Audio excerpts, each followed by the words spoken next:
Archaeologists used to have to physically dig through the earth to study ancient civilizations.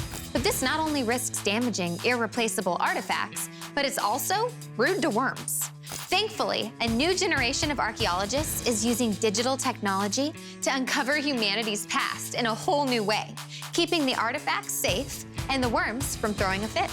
Here's Fig O'Reilly with the scoop. This is so exciting. I get to be an archaeologist for the day. Sounds like a really fun job, right? Travel, history, and a high-stakes adventure. Never a dull moment. And that's Dr. Samantha T. Porter, a real archaeologist at the University of Minnesota. She specializes in using digital technologies to dig into the past. And today, Dr. Porter's helping me reimagine what an archaeologist does. When I was a kid, I actually wanted to work in special effects. I wanted to make props. I wanted to, work with green screens, all that sort of things, and cool cameras. And then I took an archaeology course, and it was pretty cool. And then I got to go on my first excavation, and I was totally hooked. And actually now, as an archaeologist, I use some of the same tools, like 3D scanners, that people actually use to make video games and fancy movies. Dr. Porter asked me to meet her at Mill Ruins Park, located at the only natural falls on the Mississippi River.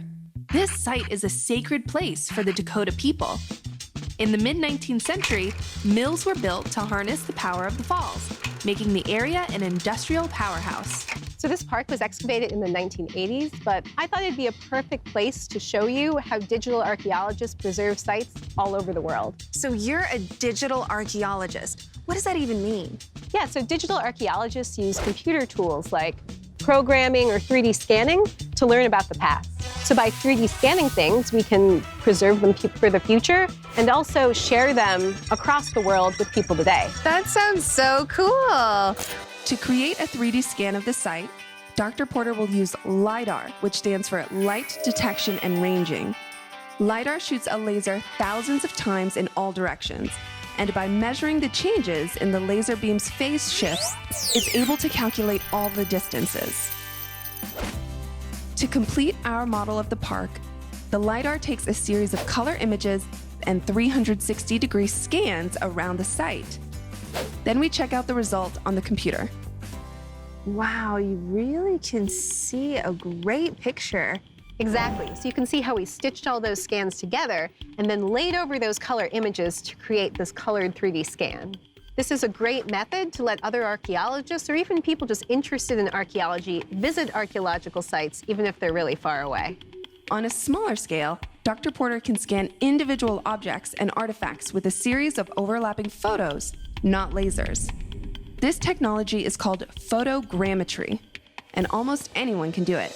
Next, the software is going to compare those photos, find reference points that match between them, and then from that, it can calculate a 3D model. Now, this is what it looks like. Wow. I can see why this is so useful.